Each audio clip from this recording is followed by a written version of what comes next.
Hello and welcome guys. तो आज देखते हैं हम सेवेंथ एट्थ और नाइन्थ पॉइंट जो कि हमारा अभी बचा हुआ है फर्स्ट पार्ट का, जिसमें कि है the concept and importance of ethics in research, concept of evidence based medicine and scientific writing and importance of IT in data mining and important research data जो है, जिसके के अंतर्गत हम धारा, PubMed, Ayush research portal, bio informatics centre, ये सब चीज़ें जो हैं ये हम आज पढ़ेंगे। ठीक है गाइस, तो चलिए चालू करते हैं सेवेंथ पॉइंट जो कि है हमारे फर्स्ट पार्ट का। तो ये है concept of importance of ethics in research. ठीक है, तो इसका इंट्रोडक्शन की बात करें कि क्या कॉन्सेप्ट होना चाहिए और क्या इंपॉर्टेंस होना चाहिए। तो ethics are combined set of philosophical belief and practices which help us to distinguish between what is wrong and what is right। ठीक है, हमें इथिक्स क्या बताते हैं कि क्या चीज़ है सही और क्या चीज़ है गलत, उसके बीच में जो हम प्रैक्टिसेस कर रहे हैं, जो हम बिलीव कर रहे हैं, फिलोसॉफिकल बिलीव जो है, उसी को हम क्या कह रहे हैं, इथिक्स। ठीक है, और इसी को हम रिसर्च में कर रहे हैं। तो जो दूसरा पॉइंट है वो देखेंगे। तो research ethics involve application of fundamental ethical principle to variety of topics in research. जो रिसर्च इथिक्स है वो क्या करता है, इन्वॉल्व करता है बहुत सारे फंडामेंटल इथिकल प्रिंसिपल को, ताकि वेराइटी ऑफ टॉपिक में हम रिसर्च कर सकें। ये जो है, जैसा कि हम ओल्डेस्ट मेडिकल इथिक्स फाउंड किस में होता है, तो चरक संहिता में होता है। और मॉडर्न मेडिकल इथिक्स किस में मिलता है हमें, तो हिप्पोक्रेट्स के ओथ में मिलता है। ठीक है, तो इस प्रकार ये दो एग्जाम्पल्स हैं। इसके बाद जो इसकी डेफिनेशन है, कि डेफिनेशन में देखेंगे कि it conduct that distinguish between acceptable and unacceptable behaviour. देखिए, इथिक्स का मतलब या इथिक्स का रिसर्च में क्या इंपॉर्टेंस है, तो कॉन्सेप्ट क्या होना चाहिए कि जो इम्पोर्टेंस बता रहे हैं कि it conduct that distinguish between acceptable and unacceptable behaviour. ठीक है, इसकी डेफिनेशन हो जाती है, इथिक्स जो है is a discipline that study various standard of conduct. ठीक है, जितने भी इथिक्स जो है वो एक डिसिप्लिन है, किसके लिए, ताकि हम स्टैंडर्ड ऑफ कंडक्ट कर सके। किसी भी चीज़ को अगर हम कर रहे हैं, कंडक्ट करवा रहे हैं, तो वो उसमें स्टैंडर्डता बनी रहे। उसके बाद है ethics is a procedure method or prospective vehicle decide how to act and analyse their complex issues. जितने भी कॉम्प्लेक्स इशूज हैं उसके लिए प्रोसीजर मेथड क्या होना चाहिए, प्रोस्पेक्टिव क्या होना चाहिए, ये सब डिसाइड कौन करवाता है, और एक्ट और एनालाइज कौन करवाता है, वो होता है इथिक्स। ठीक है, इंपॉर्टेंस क्या है इथिक्स की, तो ethical norms promote the aim of research. Ethical जितने भी नॉर्म्स होते हैं वो क्या करते हैं, प्रमोट करते हैं एम ऑफ रिसर्च को। Ethical norms promote the value that are very essential to any collaborative work। जितने भी collaborative वर्क होते हैं उसमें ethical norms जो होता है वो बहुत ही essential होता है। तो ये importance है इसकी। इसके बाद आप देखेंगे कि इथिकल नॉर्म्स जो होते हैं वो help to create public support for research. Public support भी हमें इससे मिलता है रिसर्च के लिए। ठीक है, general information of institutional ethics committee जो बनी थी आईईसी। ठीक है, उसके बारे में देखेंगे कि उसने कुछ कंपोजिशन बताया। क्या कंपोजिशन बताई है उन्होंने, तो उन्होंने कुछ कंपोजिशन में क्या क्या बताया है कि एटलीस्ट 5 से 7 मेंबर आर रिक्वायर्ड होते हैं उसमें। एटलीस्ट 1 मेंबर जो होता है वो नॉन साइंटिफिक होना चाहिए और नॉन मेडिकल का होना चाहिए। एटलीस्ट एक जो मेंबर होना चाहिए वो आउटसाइड द इंस्टीट्यूट का होना चाहिए। एक जो एक्सपीरियंस लॉयर होना चाहिए या फिर जज होना चाहिए। क्वालिफाइड एंड एक्सपीरियंस साइंटिस्ट होने चाहिए एंड क्लिनिशियन जो होते हैं आर टेकन इसमें। ठीक है, तो ये सब जो होती है ये किसके लिए होती है, इंस्टीट्यूशनल इथिक्स कमेटी जो बनती है उसमें ये सब रिक्वायर्ड होते हैं, तब जाके एक कमेटी बनाई जाती है। ओके, उसके बाद जो हमारा 8th पॉइंट है वो है concept of evidence based medicine and scientific writing. ठीक है, तो एविडेंस बेस्ड मेडिसिन क्या क्या होते हैं, इट इज़, देखिए यहाँ पे जो कॉन्सेप्ट है वो एविडेंस बेस्ड मेडिसिन का है। तो एविडेंस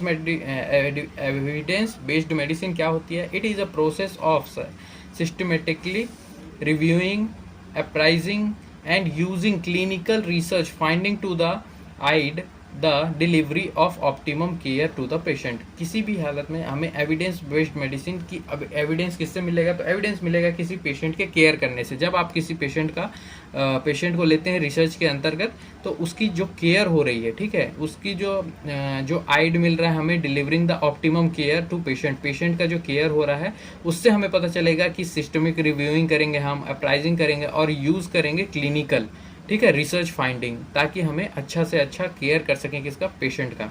इसको हम एविडेंस मेडिसिन में यूज़ कर सकते हैं। इसका प्रिंसिपल क्या है, इसका प्रिंसिपल है, basic principle of evidence based medicine is that one should treat only where there is evidence of benefit, not treat where there is evidence of no benefit or even harm. ठीक है, हमें कहाँ पे evidence based medicine use करना है, जहाँ पे जो है वन शुड ट्रीट ओनली, ठीक है, वहाँ पे बेनिफिट मिलना चाहिए उसे, ना कि अगर बेनिफिट नहीं मिल रहा है तो हार्म भी ना हो, ऐसे जगह में यूज़ नहीं करेंगे। ठीक है, तो जहाँ पे बेनिफिट मिल रहा हो और उससे वो ट्रीट हो रहा हो, मतलब वो पेशेंट केयर में पेशेंट ठीक हो रहा हो, ठीक है, वहाँ पे यूज़ करेंगे।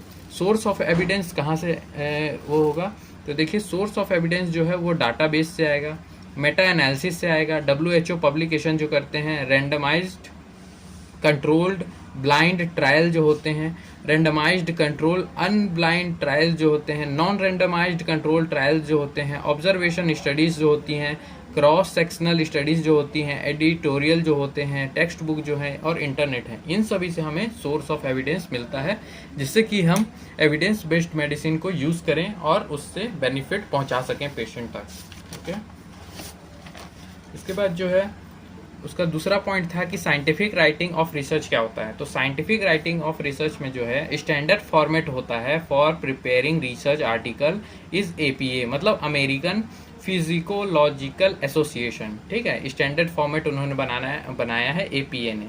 Research paper has following content, क्या क्या होते हैं, तो एब्स्ट्रैक्ट होता है, उसमें क्या होता है, स्टैंडर्ड वर्ड लिमिट होता है 75 से 120 वर्ड्स का, जो कि APA द्वारा प्रमाणित है। डेफिनेशन क्या, डेफिनेशन में हमें क्या मिलेगा उसमें, तो देखिए डेफिनेशन में जो है हमें क्या क्या लिखना है, जैसे एब्स्ट्रैक्ट में हम स्टैंडर्ड वर्ड 75 से 120 वर्ड्स लिख रहे हैं, उसी प्रकार डेफिनेशन में ब्रीफ कॉम्प्रिहेंसिव समरी होनी चाहिए of research paper which allow the reader to survey the content of paper quickly, ताकि हम उससे रिसर्च की हर चीज़ों को जल्दी से जल्दी सर्वे, मतलब उसका जान सकें, उसके कंटेंट को जान सकें। उसका स्ट्रक्चर में क्या क्या होना चाहिए, तो स्ट्रक्चर में होना चाहिए एब्स्ट्रैक्ट मस्ट बी एक्यूरेट होना चाहिए, कॉन्साइज एंड स्पेसिफिक होना चाहिए, सेल्फ ओरिएंटेड होना चाहिए और नॉन इवेलुएटेड होना चाहिए। ठीक है, इंट्रोडक्शन कैसा होना चाहिए, तो इंट्रोड्यूस रिसर्च प्रॉब्लम को इंट्रोड्यूस होना चाहिए, डेवलप बैकग्राउंड होना चाहिए, स्टेट पर्पस या स्टेट हाइपोथेसिस उसमें हमें मिलनी चाहिए। ठीक है, इसके बाद जो है मेथड कैसा होना चाहिए, तो include details on how the study was conducted, जिसमें कि पार्टिसिपेंट्स होने चाहिए, प्रोसीजर होना चाहिए और मेजर्स होने चाहिए। मतलब कि ये जो मेथड है इसमें इंक्लूड क्या क्या होगा, पार्टिसिपेंट्स होंगे, प्रोसीजर होगा और उसके मेजर्स होंगे। रिजल्ट जो है उसमें अगर हम देखें तो inform readers about data collect and statistical treatment of them. ठीक है, तो ये जो है रिजल्ट के रूप में हमें ये सब चीज़ें मिलेंगी।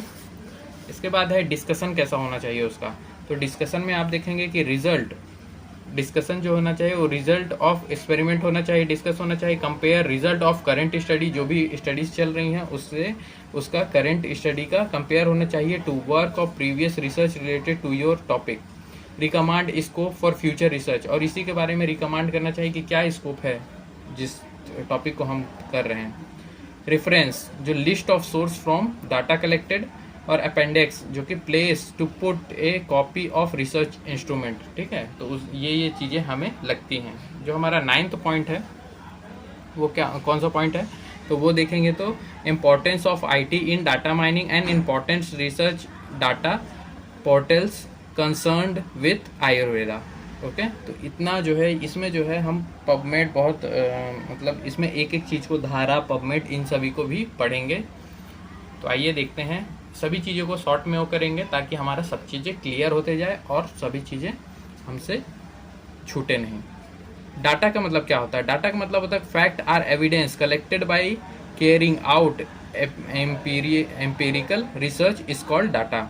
डाटा माइनिंग का मतलब क्या होता है? Data mining is a computer assisted process of digging through and analyzing enormous set of data then extracting the meaning of data। ठीक है, तो इसमें जो है देखिए डाटा का मतलब होता है फैक्ट हो या एविडेंस हो, कोई भी जो कि कलेक्ट किया गया हो रिसर्च के द्वारा। लेकिन जो डाटा माइनिंग है, डाटा माइनिंग का मतलब है कि एक कंप्यूटर असिस्टेड प्रोसेस है जो कि थ्रू एनालाइजिंग होगा, ठीक है, वो भी सेट ऑफ डाटा से, मतलब बहुत सारे डाटा से, जहाँ से एक्सट्रैक्ट करेंगे हम मीनिंग ऑफ डाटा। ठीक है, अब जो डाटा माइनिंग प्रोसेस होता है उसमें क्या क्या चीज़ें हम लेते हैं, तो देखिए डाटा माइनिंग प्रोसेस जो होता है उसमें आता है सैंपल। सैंपल मतलब draw statistical representative of sample. Explore करते हैं हम अप्लाई एक्सप्लोरेटरी विजुअलाइजेशन टेक्निक्स का। मॉडिफाई क्या कर सकते हैं? Select and modify most significant predictive variables को।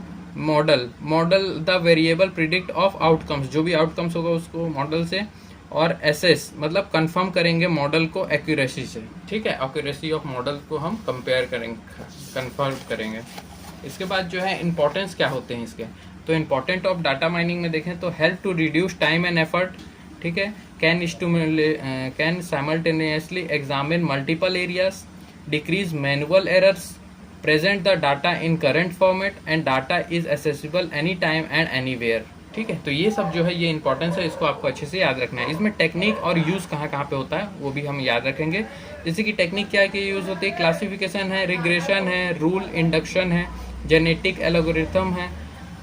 यूज़ कहाँ कहाँ पे है, तो मार्केट सेगमेंटेशन में है, फ्रॉड डिटेक्शन में है, डायरेक्ट मार्केटिंग कर सकते हैं, मार्केटिंग बास्केट एनालिसिस कर सकते हैं। ये सब जो है ये सब चीज़ें हमें इसमें इम्पोर्टेंट लगती हैं डेटा माइनिंग में। ठीक है, अब जो है इसके अंतर्गत जो है धारा, तो धारा का फुल फॉर्म क्या आता है?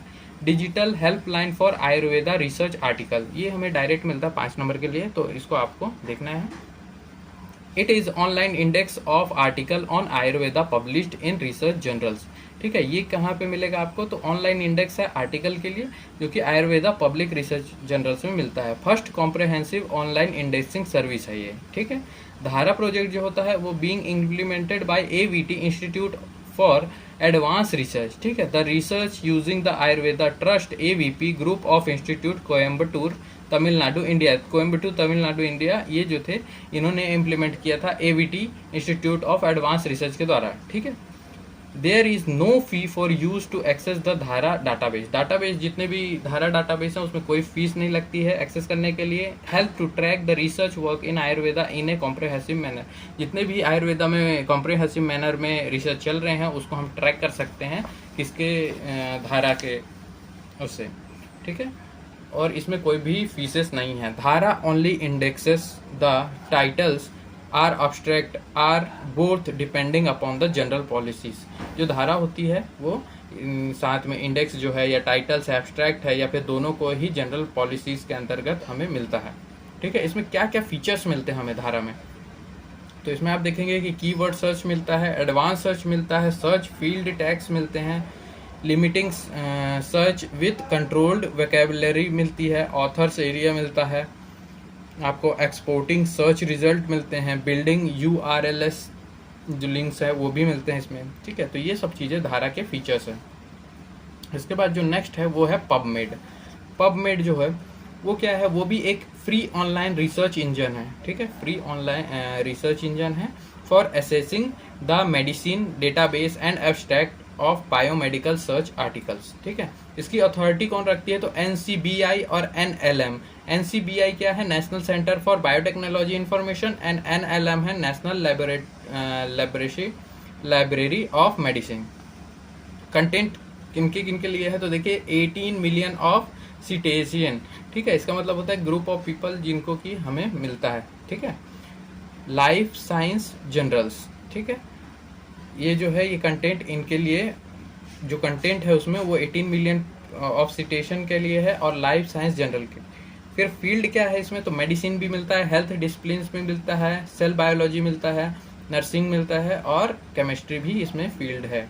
स्कोप क्या है, तो सम लाइफ साइंस जर्नल्स हैं, ओल्ड सिटीजन है, पब्लिशर सप्लाइड सिटीजन है। ये सब जो है इसमें हमें स्कोप के रूप में मिलते हैं पबमेड में। इसके बाद जो हमारा फोर्थ है वो है आयुष रिसर्च पोर्टल।